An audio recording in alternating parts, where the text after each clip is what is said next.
Hi! What's up? Magandang hapon sa lahat. Nandito ko sa probinsya. Ayan, nandito.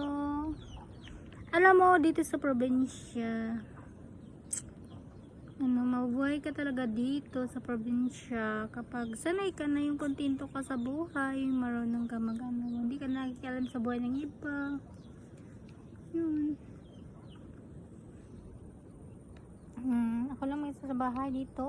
Dito yung probinsya ko. Ayan.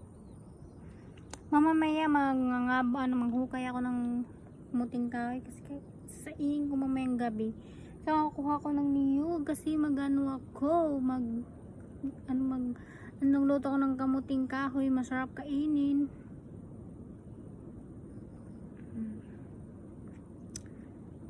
Iami yung damit dyan sa likod kasi nga tuyo naman yan. Wala lang nga gano'ng topi. Dati natamad ako magano. Ayan! Yan yung aking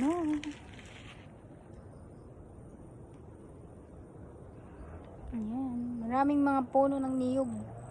Dahil maghanap ako ng yung bulo kasi mangabot ng puwan.